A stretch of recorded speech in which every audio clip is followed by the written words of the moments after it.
ஒவ்வொரு மாதமும் ராசி பலன்களை நம்ம பார்த்துட்டே தாங்க இருக்கிறோம்.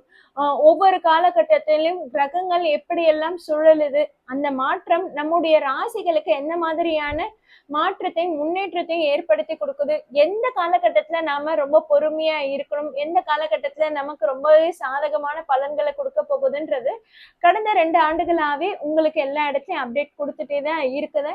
அதே மாதிரி பாத்தீங்கன்னா இந்த வருடத்திற்கான தமிழ் புத்தாண்டு பலன்களும் என்னுடைய சேனல்ல போய் பாருங்க, உங்களுக்கு கண்டிப்பா பயனுள்ளதா இருக்கும்.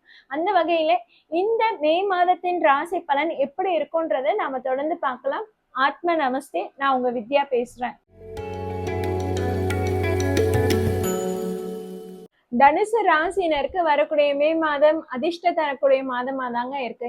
எஸ், குருவோட பார்வைன்றது உங்க ராசி மேலே விழுது. உங்க ராசி அதிபதியோட பார்வை ரொம்ப பலமா உங்க மேலேயே இருக்குன்னும் போது உங்களுக்கு புது முயற்சிகள் எல்லாமே டக் டக்குன்னு நடைபெற்றுட்டே தான் இருக்கும்.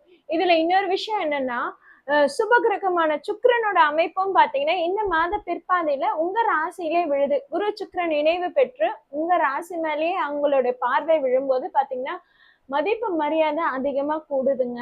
அதுதாங்க முக்கியமா சொல்லணும். உங்களுக்கான ரெப்யூட்டேஷன் கிடைக்கும். அதே மாதிரி பாத்தீங்கன்னா 4ஆம் இடத்துல சனி செவ்வாய் மாத முற்பாதியில இருந்து உங்களுக்கு குடும்பத்துல ஒரு தொந்தரவும் குடும்பத்துல ஒரு அசௌகரியத்தையும் ஏற்படுத்தி கொடுத்திருக்கலாம். ஆனா மே 11ல இருந்து பாத்தீங்கன்னா செவ்வாய் ஆட்சி பெற்று மேஷ ராசியில நுழையிறாருன்னும் போது பாத்தீங்கன்னா உங்களுக்கு வண்டி வாகனம் யோகம் நல்லாவே இருக்குது. புதுசா சொத்து வாங்கணும்னு பிளான் பண்றீங்களா? எஸ், நிலம் வாங்கக்கூடிய அமைப்பு ரொம்பவே நல்லா இருக்கு. நிறைய பேர் வீடு வண்டி வாகனம் வாங்கறதுக்கோ நிலம் வாங்கி போடுறதுக்கான காலகட்டம்ன்றது தனுசு ராசினருக்கு இந்த மே மாதம் குறிப்பிட்டு சொன்னாங்க. ஏன்னா செவ்வாயோட அமைப்பும் பாத்தீங்கன்னா உங்களுக்கு சாதகமா 5ஆம் இடத்துல பூர்வ புண்ணிய ஸ்தானத்துல பலம் பெற்று இருக்குது. அதே மாதிரி மாதம் முற்பாதையில பாத்தீங்கன்னா சூரியன் புதனும் உங்களுக்கு 5ஆம் இடத்துல இருக்கிறாங்க.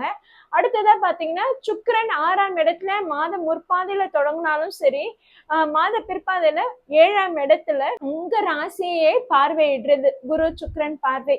ஆக உங்களுக்கு இப்போ சனியோட அமைப்பை தவிர மற்ற எல்லா கிரகங்களுமே, ஏன்னா சனி உங்களுக்கு 4ஆம் இடத்துல இருக்குது, அந்த அமைப்பை தவிர மற்ற எல்லா கிரகங்களுமே உங்களுக்கு வலுவாதான் இருக்கு, பலமா தான் இருக்குது.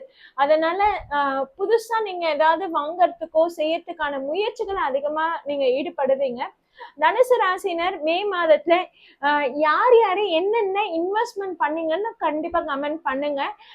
சில பேர் வீடு வாங்கலாம், சில பேர் வீட்டை ரெனோவேட் பண்ணலாம், வண்டி வாங்கக்கூடிய யோகமா இருக்கும்.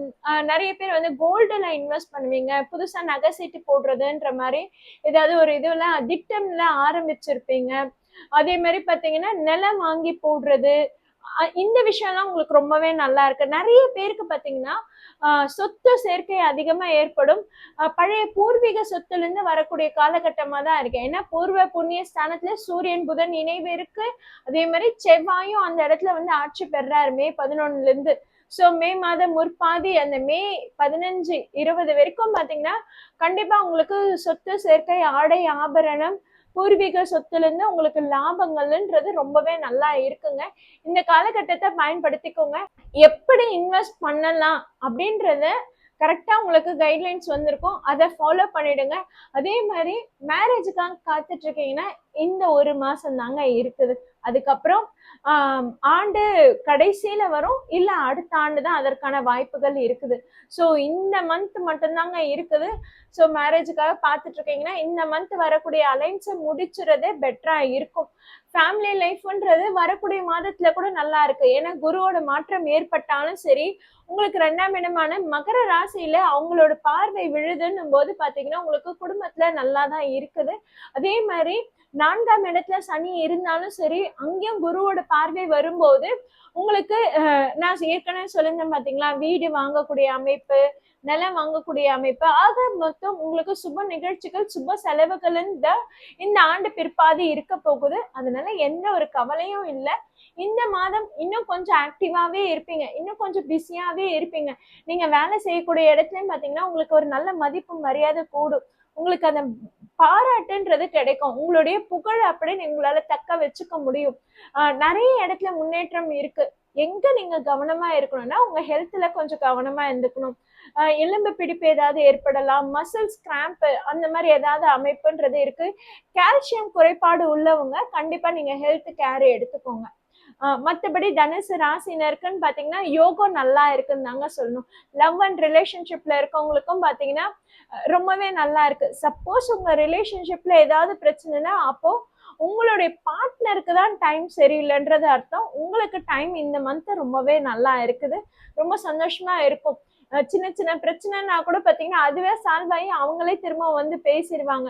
குடும்பத்திலயும் பாத்தீங்கன்னா உங்களை புரிஞ்சுக்கக்கூடிய காலகட்டன்றது மே 15ல இருந்து இன்னும் நல்லா இருக்கு. முதல் முற்பாதி வேணும்னா பிரச்சனைகளா இருக்கலாம்.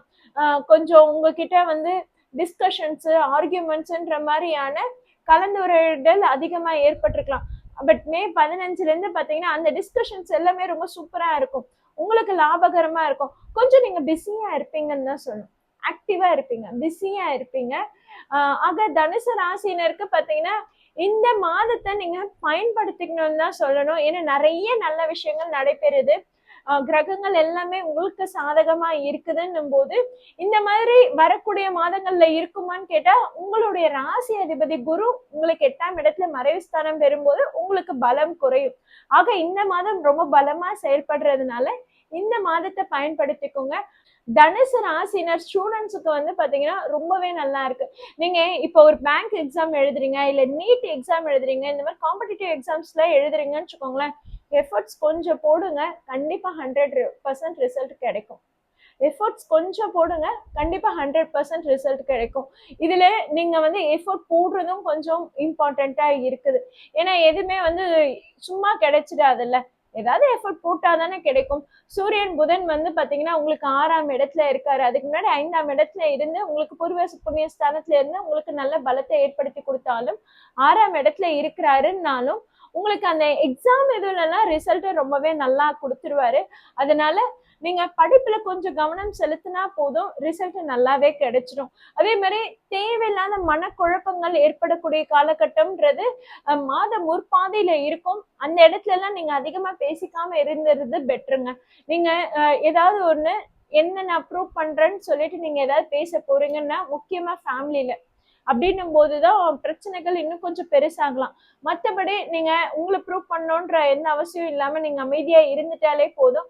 அவங்க பண்ண பேசிட்டு அவங்க பண்ண திட்டிட்டு அவங்க பண்ண போயிடுவாங்க, நீங்க நிம்மதியா இருக்கலாம். ஸோ எந்த இடத்துலயும் டிஸ்கஷன்ஸுக்கு நீங்க ஆர்கியூமெண்ட்ஸ் வரைக்கும் கொண்டு போகாதீங்க.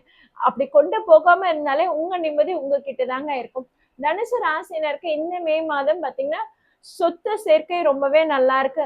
ஆடை ஆபரணங்கள் சேர்க்கக்கூடிய மாதமாவும் இருக்குது. பயன்படுத்திக்கோங்க. வாழ்த்துக்கள்.